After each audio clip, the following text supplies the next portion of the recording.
तो स्वागत है मेरे प्यारे बच्चों आपके अपने एमसीसी गंगटी बोर्ड एग्ज़ाम में। तो भाई कैसे हैं आप? उम्मीद करता हूं कि आप लोग अच्छे होंगे और अपनी पढ़ाई को अच्छे ढंग से कर रहे होंगे।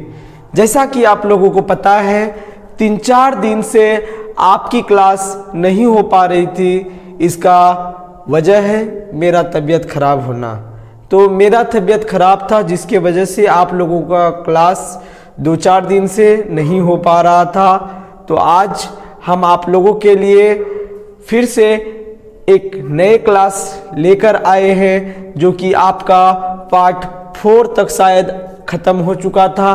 तो आज आप लोगों के लिए पार्ट 5 लेकर आए हैं। पिछले क्लास में हम आपको बताए थे कि भाई गोलीय दर्पण के बारे में बताए थे, गोलीय दर्पण के प्रकार बताए थे। गोलीय दर्पण के 2 प्रकार के होते, एक उत्तल बताया था, एक अवतल बताया था जी। तो आज उसी कड़ी में हम आगे बढ़ने वाले हैं। तो उम्मीद करते हैं आप लोग कॉपी कलम निकाल के बैठे होंगे और अपनी पढ़ाई को अच्छे ढंग से करना स्टार्ट करेंगे। तो भाई स्टार्ट करते हैं। तो सबसे देखिए आप लोग पहले देखे होंगे क्या, गोलीय दर्पण से संबंधित विभिन्न पद। हम पिछले लेक्चर में भी बताए थे कि हम आपको अगले लेक्चर में, हम पिछले लेक्चर में ये बात बोले थे कि हम आपको अगले लेक्चर में इस दर्पण में क्या क्या सम्मिलित होता है उनके बारे में हम आपको बताने वाले हैं। तो आज हम बताने वाले हैं गोलीय दर्पण से संबंधित विभिन्न पद। देखिए गोलीय दर्पण के अंतर्गत दोनों दर्पण आ जाता है। क्या दोनों दर्पण आ जाता है? कौन कौन? तो उत्तल दर्पण भी आ जाता है और अवतल दर्पण भी आ जाता है। हम बताए थे कि भाई उत्तल दर्पण किसको कहते हैं और अवतल दर्पण किसको कहते हैं। तो उत्तल दर्पण क्या? उत्तल दर्पण जिस दर्पण का परावर्तक सतह उठा हुआ या उभड़ा हुआ हो। आप देख सकते हैं ये इसका परावर्तक सतह है। क्या ये इसका परावर्तक सतह है? ये इसका परावर्तक सतह है। तो आप देख सकते हैं परावर्तक सतह क्या है? उठा हुआ है या उभरा हुआ है। क्या है वो? उत्तल दर्पण है। क्या है? उत्तल दर्पण है। उसी तरह अवतल दर्पण की बात करें तो जिस दर्पण का परावर्तक सतह धंसा हुआ हो, क्या हो? धंसा हुआ हो, उसे क्या कहते हैं? उसे अवतल दर्पण कहते हैं। क्या कहते हैं? अवतल दर्पण कहते हैं। तो भाई यहां तक तो बात हो गई, यहां तक तो बात हो गई। भाई ये आप दर्पण देख रहे हैं ना, ये यहां से यहां तक आपको हम फिगर ड्रॉ करके भी हम पिछले लेक्चर में बताए थे, फिगर ड्रॉ करके बताए थे। ठीक है अभी भी थोड़ा बहुत तबीयत खराब है, ठीक है, लेकिन सोचा बहुत दिन हो गया है, मुलाकात भी नहीं हुई होगी, इसलिए आप लोगों से मुलाकात करने के लिए आ गया। ये देखिए ये अवतल दर्पण है, अवतल दर्पण है ना। तो अवतल दर्पण के मध्य में जो एक बिंदु है ना, अवतल दर्पण के मध्य में जो एक बिंदु है इसे क्या कहते हैं? ध्रुव कहते हैं। क्या कहते हैं? ध्रुव कहते हैं। आप देख सकते हैं ध्रुव यानी कि पोल। क्या? P4 पोल। तो गोलीय दर्पण के मध्य बिंदु P को दर्पण का ध्रुव कहते हैं। गोलीय दर्पण के मध्य बिंदु P को P का दर्पण का ध्रुव कहते हैं। क्या कहते हैं? ध्रुव कहते हैं। वहीं अगर बात की जाए, ये C आपको दिख रहा है, C आपको दिख रहा है ना। तो गोलीय दर्पण जिस गोले का भाग होगा उसे क्या कहते हैं? वक्रता केंद्र कहते हैं। क्या कहते हैं? वक्रता केंद्र कहते हैं, सेंटर ऑफ कर्वेचर कहते हैं। आप मेरा बात ध्यान से सुनिए। क्या? आप मेरा बात ध्यान से सुनिए।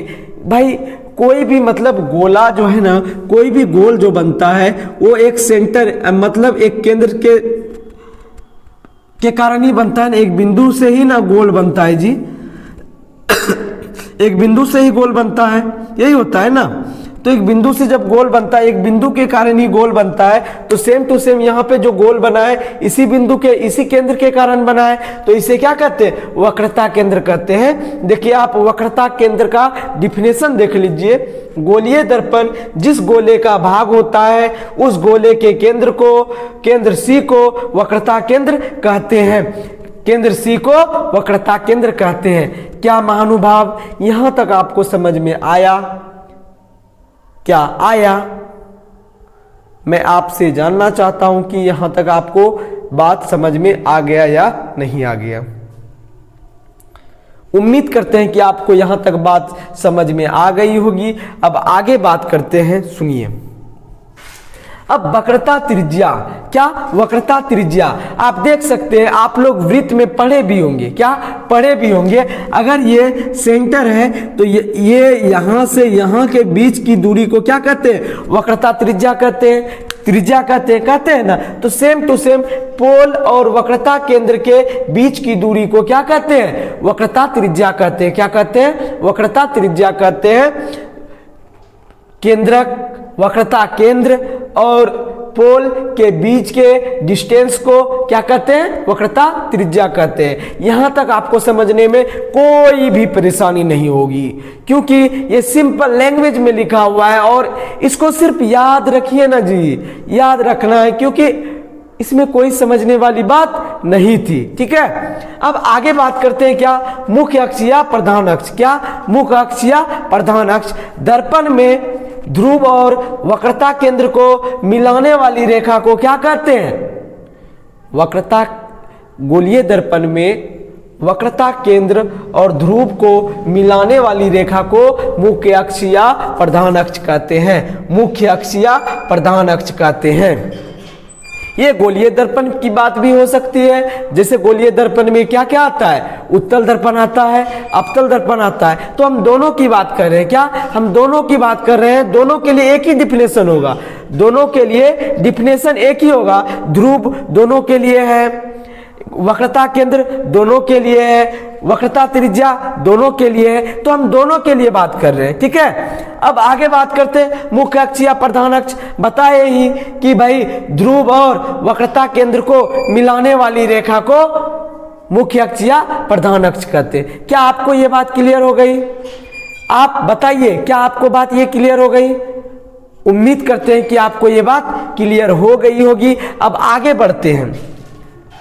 अब आगे देखिए, जो आपको हम बताने वाले हैं ना, बहुत ही ज्यादा इंपॉर्टेंट बात बताने वाले हैं। तो सबसे पहले आप इसका स्क्रीनशॉट ले लीजिए, और अगर आप स्क्रीनशॉट ले ले तो काफी अच्छा रहेगा। वैसे उम्मीद कीजिएगा कि आप लोग साथ ही साथ लिखे।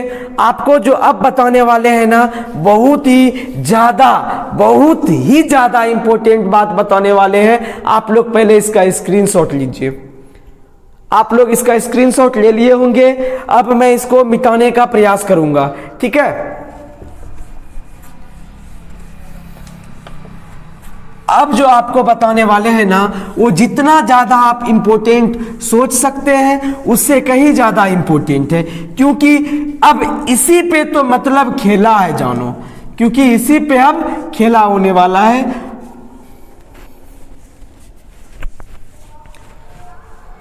हाँ, तो अब क्या बोलने वाले थे? हाँ, अब जो हम सीखने वाले हैं, अवतल दर्पण में लिखे, तो आप लोग हेडिंग मारिए। तो अवतल दर्पण में, अवतल दर्पण में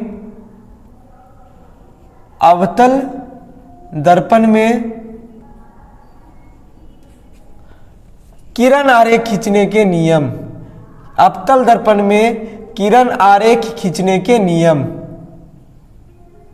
किरण आरेख खींचने के नियम, अवतल दर्पण में किरण आरेख खींचने के नियम।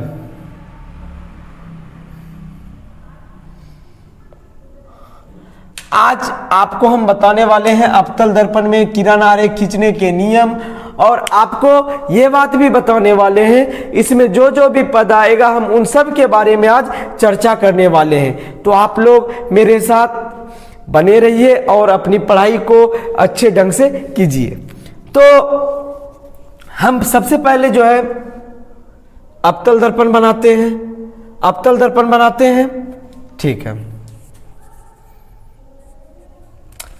अवतल दर्पण बनाते हैं। ठीक है, ये रहा आपका अवतल दर्पण। क्या रहा? ये रहा आपका अवतल दर्पण।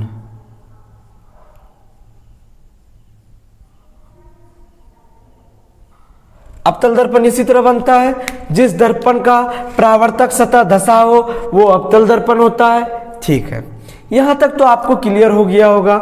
अब अवतल दर्पण में किरण आरेख खींचने के नियम को जानना है, यही जानना है। तो आप नियम देखिए, सबसे पहले आप ये जानिए, अवतल दर्पण में सबसे पहले आप ये जानिए कि आपको हम अभी जस्ट बताए, ये रेखा जो है, ये रेखा क्या होता है, मुख्य अक्ष या प्रधान अक्ष। ये क्या होता है, पी होता है। क्या होता है, पी होता है। ये आपका क्या होता है, सी होता है। क्या होता है, सी होता है। आप लोगों ने अभी जस्ट ये चीज सीखा, क्या अभी जस्ट आप लोगों ने ये चीज सीखा ना कि भाई अब किसी भी दर्पण में, हम गोलीय दर्पण की अगर बात कर रहे थे तो गोलीय दर्पण में बोल रहे थे, लेकिन हम यहाँ पर अब अवतल दर्पण की बात कर रहे हैं तो हम अवतल दर्पण के बारे में बता रहे हैं कि अवतल दर्पण के मध्य बिंदु को क्या कहते हैं, ध्रुव कहते हैं। क्या कहते हैं, ध्रुव कहते हैं। और ये वक्रता केंद्र है। ठीक है, अब देखिए यहां से, जब पहला नियम क्या कहता है, पहला नियम कहता है, एक मिनट, पहला नियम देखिए क्या कहता है, आप लिखिए, आप मेरे साथ लिख सकते हैं और यही नियम आपको आगे काम भी देने वाला है। आपको जब हम किरण आरेख खींचने के लिए बताएंगे तो इन्हीं नियमों का पालन करना होगा, तो आप लोगों का किरण आरेख खींचा जाएगा, ऐसे अन्यथा नहीं खींचा जाएगा। ठीक है, तो सबसे पहला नियम क्या कहता है, अवतल दर्पण में मुख्य अक्ष के समांतर आने वाली किरणें, मुख्य अक्ष के समांतर आने वाली किरणें लेंस से सॉरी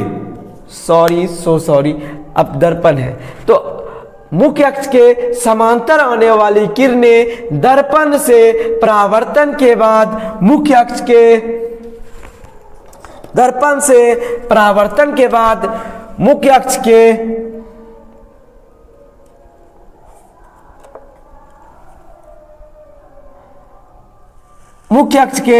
जिस बिंदु से मुख्य अक्ष के मुख्य फोकस से होकर निकलता है। किससे निकलता है, मुख्य फोकस से निकलता है। आपको हम बोलना बताना भूल गए, भूल तो नहीं गए, हम आपको बताने ही वाले थे कि भाई ये जो बिंदु है ना, ये यहाँ पे वक्रता केंद्र है ना, आप देखिए ये वक्रता केंद्र है ना, ये वक्रता केंद्र के आधे भाग में क्या होता है, मुख्य फोकस होता है। क्या अप जो होता है मुख्य फोकस होता है। इसका डेफिनेशन ये होता है कि अवतल दर्पण में मुख्य अक्ष के समांतर आने वाली किरणें दर्पण से परावर्तन के बाद मुख्य फोकस से होकर चली जाती है। किससे होकर चली जाती है, मुख्य फोकस से होकर चली जाती है। आप ये देख सकते हैं, क्या है ये, मुख्य फोकस है।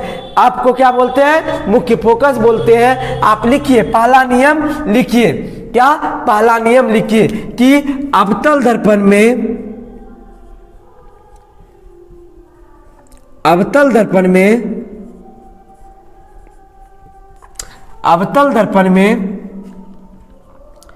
मुख्य अक्ष के समांतर, आप मेरे बात को सुन के भी लिख सकते हैं, मुख्य अक्ष के समांतर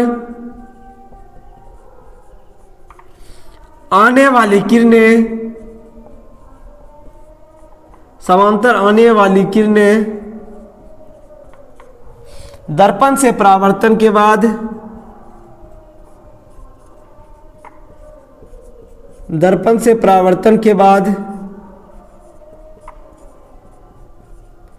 दर्पण से परावर्तन के बाद मुख्य फोकस से होकर चली जाती है।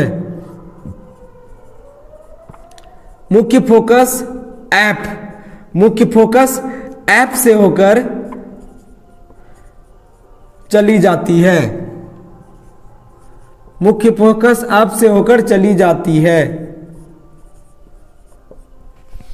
यह पहला नियम हुआ कि भाई अवतल दर्पण में मुख्य अक्ष के समांतर आने वाली किरणें दर्पण से परावर्तन के बाद मुख्य फोकस एफ से होकर चली जाती है। क्या आपको यह पहला नियम क्लियर हो गया? क्या आपको ये पहला लाइन क्लियर हो गया? आप लोग बताइए, साथ ही साथ आप इसको प्रयास। तो प्यारे बच्चों, आपको यहां तक तो क्लियर हो गई होगी, आपको 1 नंबर तक तो क्लियर हो गया होगा, ऐसा उम्मीद करते हैं। आप लोगों ने मुख्य फोकस के बारे में तो अच्छे ढंग से जान लिया, तो अब जो जानना है हमको, अब जानना है क्या भाई, ये मुख्य फोकस है। क्या है? ये मुख्य फोकस है। अब हम जानते हैं फोकस दूरी या फोकसांतर। आप एक टॉपिक बना के लिख लीजिए, क्वेश्चन बना के लिखिए कि फोकस दूरी या फोकसांतर किसे कहते हैं।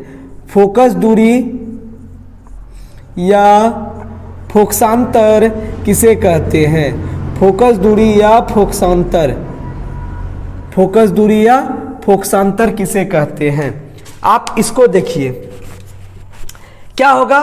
तो मुख्य फोकस लिखिए, मुख्य फोकस, मुख्य फोकस और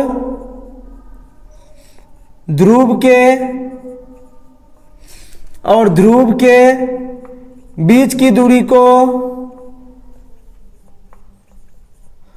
मुख्य फोकस और ध्रुव के बीच की दूरी को फोकस दूरी या फोकसांतर कहते हैं। दूरी को फोकस दूरी या फोकसांतर कहते हैं, फोकसांतर कहते हैं। इसे छोटी अप द्वारा सूचित किया जाता है, इसे छोटी अप द्वारा सूचित किया जाता है।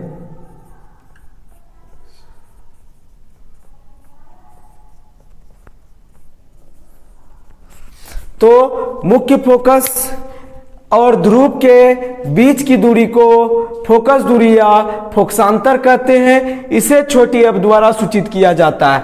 आपको यहां तक बातें क्लियर अच्छे ढंग से हो गई होगी। आप बताइए, क्या आपको यहां तक मेरी बातें क्लियर हो गई है? तो आगे आपको बताएंगे, बताइए। साथ ही साथ आप इसको लिख लीजिए या स्क्रीनशॉट ले लीजिए, क्योंकि अब दूसरा नियम जो बताने वाले हैं तो इसको पहले मिटाएंगे, इसके बाद आपको दूसरा नियम बताएंगे।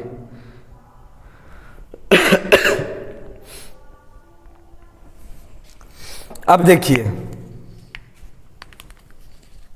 मिटा देते हैं, आप लिख लीजिए इसको।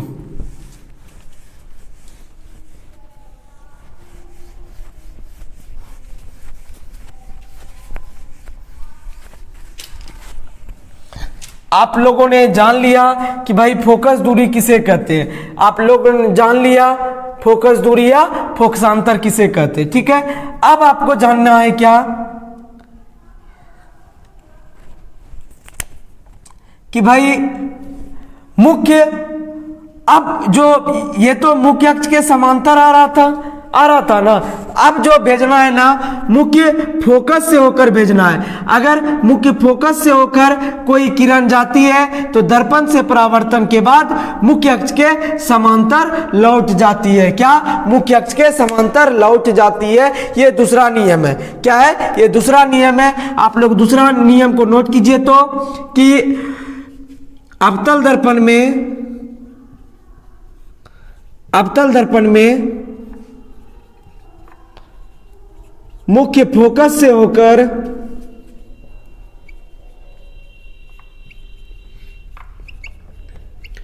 अवतल दर्पण में मुख्य फोकस से होकर जाने वाली प्रकाश की किरणें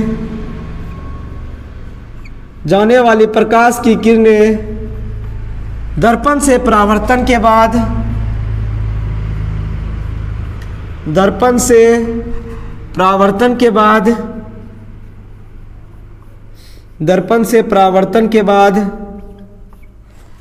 अवतल दर्पण में मुख्य फोकस से होकर जाने वाली प्रकाश की किरणें दर्पण से परावर्तन के बाद मुख्य अक्ष के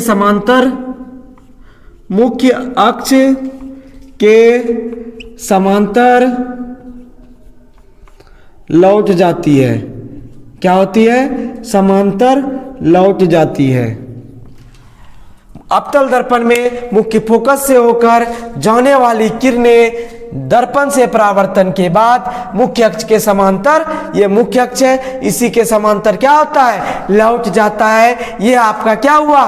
दूसरा नियम हुआ। क्या हुआ आपका? ये दूसरा नियम है, जो कि काफी ज्यादा पावरफुल नियम है। ये सब नियम जो है आपको ध्यान रखना पड़ेगा। आपके किरण आरेख खींचने में काफी ज्यादा ये नियम काम देगा। तो ठीक है, आप लोगों ने दूसरा नियम भी अच्छे तरीके से जान लिया।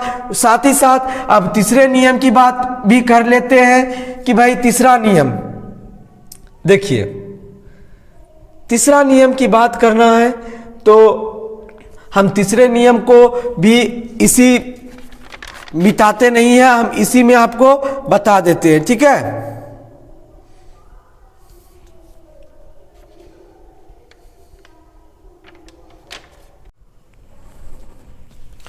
बस आपका तीसरा पॉइंट है जो कि लास्ट होगा आपके लिए।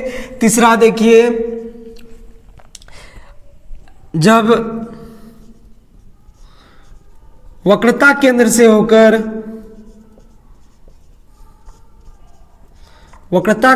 होकर प्रकाश की किरण